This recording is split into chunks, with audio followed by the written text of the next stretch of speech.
Baik, Assalamualaikum warahmatullahi wabarakatuh. Salam sejahtera bagi kita semua. Shalom, Om Swastiastu, Namo Buddhaya, dan salam kebajikan bagi kita semua. Perkenalkan, nama saya Christina dengan NPM 2351079. Dan sekarang dalam kesempatan ini saya akan menjelaskan sedikit mengenai pemahaman tentang pengantar ilmu hukum dan apa saja konsep-konsep dasar di dalam pengantar ilmu hukum ini. Nah, pertama-tama kita akan membahas mengenai apa itu pengertian dari pengantar ilmu hukum atau PIH. Nah, jadi PIH ini adalah pengantar untuk memahami ilmu hukum beserta segala aspeknya. Nah, dalam mata kuliah PIH ini kita membahas tentang persoalan yang menyangkut tentang pengertian hukum, kedudukan ilmu hukum, hak dan kewajiban, sumber-sumber hukum, pembagian hukum berdasarkan isinya, fungsi dan sifatnya, penafsiran dan penemuan hukum, politik pembaruan hukum, mazhab atau aliran pemikiran dalam ilmu hukum, dan lain sebagainya. Nah, jadi pengantar ilmu hukum itu kerap kali kita sebut dengan ensiklopedia hukum. Nah, mengapa begitu? Jadi, dalam dunia studi hukum, yaitu mata kuliah dasar ini, PIH ini merupakan pengantar atau sebagai alat untuk mengantarkan kita untuk mempelajari ilmu hukum. Nah, dapat pula dikatakan bahwa PIH ini adalah dasar untuk pelajaran ilmu hukum yang lebih lanjut. Nah, PIH ini mempelajari pengertian-pengertian dasar atau gambar-gambaran dasar tentang sendi-sendi utama dalam ilmu hukum. Sekarang kita masuk ke dalam beberapa konsep-konsep dasar yang ada di dalam PIH, yaitu yang pertama adalah subjek hukum, lalu ada objek hukum, peristiwa hukum, perbuatan hukum, hubungan hukum, dan akibat hukum. Nah, meskipun ada orang yang sudah dewasa dan mampu untuk bertindak, bisa saja dikatakan bahwa orang tersebut tidak cakap dalam melakukan perbuatan hukum. Karena syarat-syarat menjadi orang yang mampu, yang dianggap mampu untuk melakukan perbuatan hukum atau cakap hukum ini adalah yang pertama, yaitu seseorang yang sudah dewasa atau berusia 21 tahun. Yang kedua adalah seseorang yang berusia di bawah 21 tahun tetapi sudah pernah menikah, ya. Nah, yang ketiga adalah seseorang yang tidak menjalani hukuman. Dan yang keempat adalah berjiwa sehat dan berakal sehat. Nah, berikutnya itu adalah badan hukum atau right person, yaitu pembawa hak dan kewajiban yang tidak berjiwa. Nah, badan-badan hukum ini adalah badan-badan yang berkumpulan atau terkumpul dari orang-orang atau person yang diciptakan oleh hukum sehingga mempunyai hak dan kewajiban layaknya subjek hukum manusia. Nah, suatu badan selain orang yang secara hukum diperlakukan seperti orang yang dapat memiliki kekayaan sendiri dan menggugat dan digugat di hadapan pengadilan dan diwakili oleh organnya, itu termasuk badan hukum. Nah, apa sih hak-hak dan kewajiban badan hukum? Nah, yang pertama adalah membayar pajak. Yang kedua, melakukan perjanjian. Dan yang ketiga, memiliki kekayaan yang terlepas dari kekayaan para anggotanya. Nah, saya akan menyebutkan 4 teori-teori tentang badan hukum merupakan subjek hukum selain orang. Nah, yang pertama itu adalah teori fiksi atau fiksi teori, yaitu oleh Friedrich Karl von Savigny. Nah, yang kedua adalah teori organ atau organ theory, yaitu oleh Otto von Guericke. Nah, yang ketiga adalah teori kekuatan yuridis, yaitu oleh Majors. Dan yang terakhir yaitu adalah teori harta karena jabatan yang ditokoi oleh Holder dan Binden.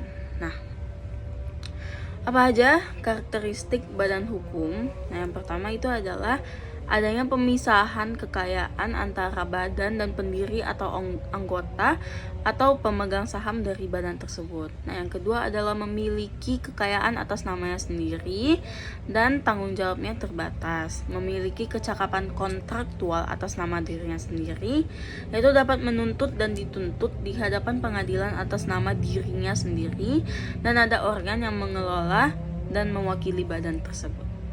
Nah, selanjutnya kita akan masuk ke dalam objek hukum ya. Jadi apa itu objek hukum? Nah, pengertiannya adalah segala sesuatu yang berguna bagi subjek hukum yang dapat menjadi objek suatu perhubungan hukum.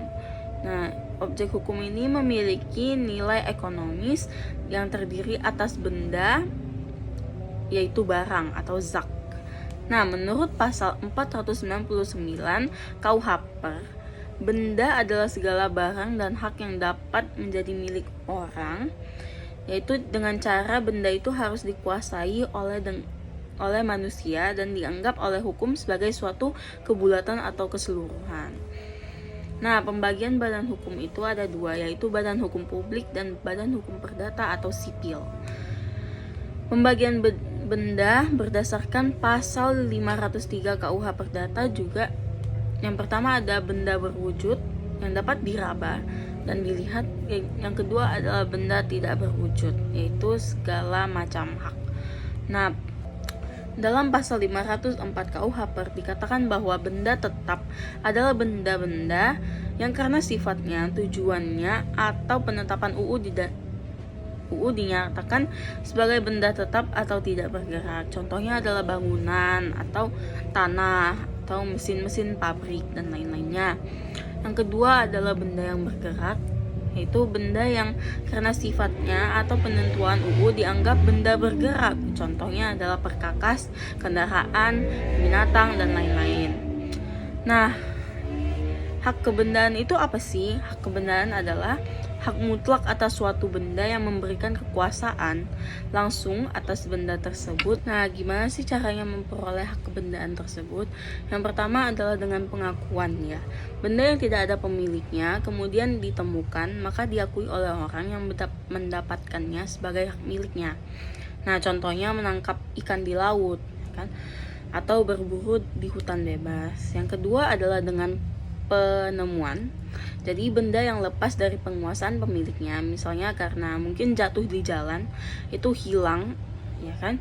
Kemudian ditemukan oleh seseorang yang ia sendiri tidak tahu siapa pemilik dari barang tersebut, maka penemu benda itu adalah pemiliknya, dianggap sebagai pemiliknya.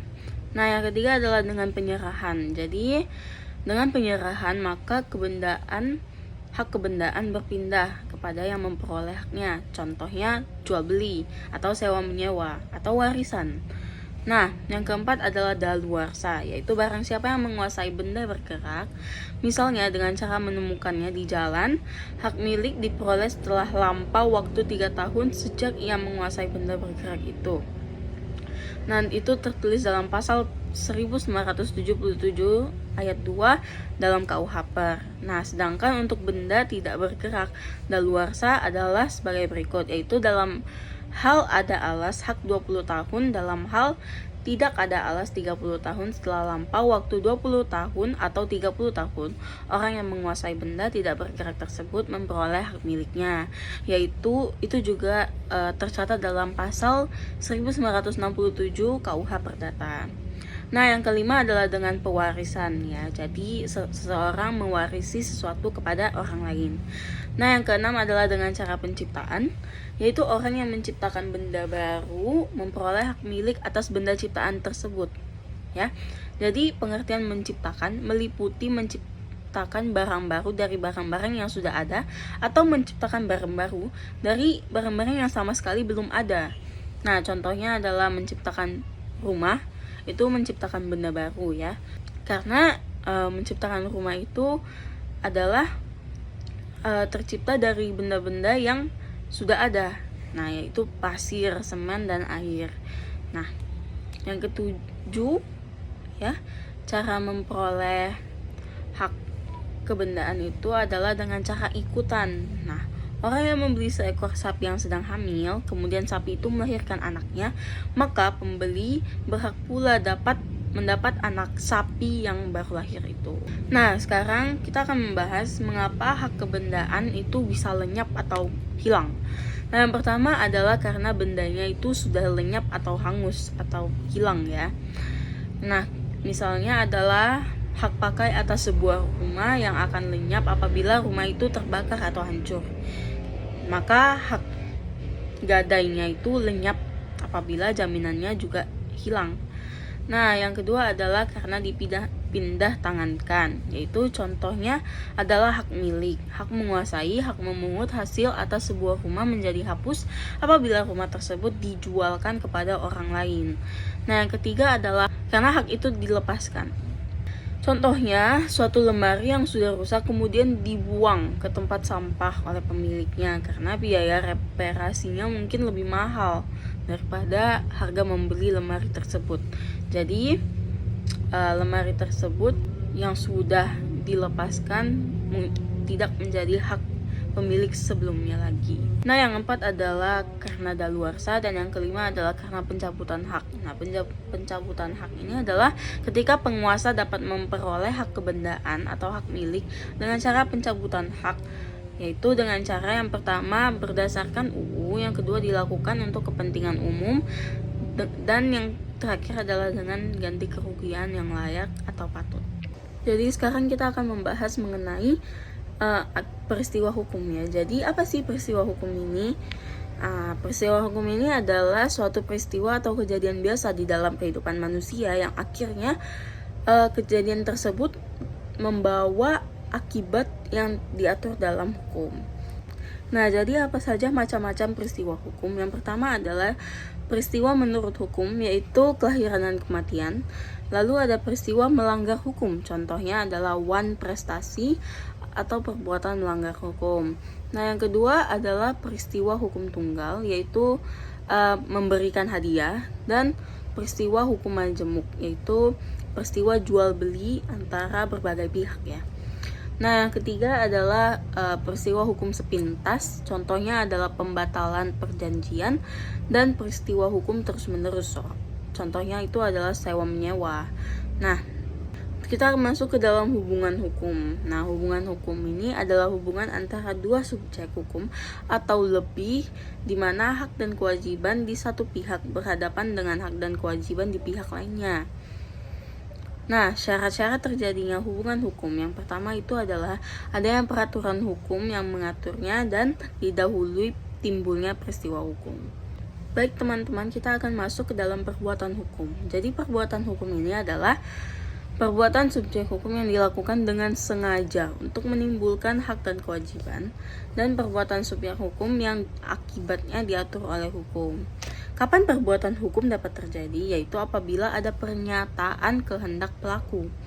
Nah, macam-macam perbuatan hukum. Yang pertama adalah perbuatan hukum bersegi satu atau sepihak, yaitu adalah perbuatan hukum yang sederhana dan ditimbulkan oleh kehendak seseorang saja. Nah, yang kedua, perbuatan hukum bersegi dua atau lebih, yaitu perbuatan hukum yang tidak sederhana, yaitu ialah perbuatan hukum yang akibat hukumnya ditimbulkan oleh kehendak dari dua atau lebih subjek hukum. Nah, contohnya adalah sewa menyewa, jual beli, perjanjian kredit, dan lain-lain. Nah, sekarang yang terakhir adalah akibat hukum, yaitu segala akibat yang terjadi dari segala perbuatan hukum yang dilakukan oleh subjek hukum terhadap objek hukum, atau akibat-akibat lain yang disebabkan karena kejadian-kejadian tertentu yang oleh hukum bersangkutan sendiri telah ditentukan oleh atau dianggap sebagai akibat hukum.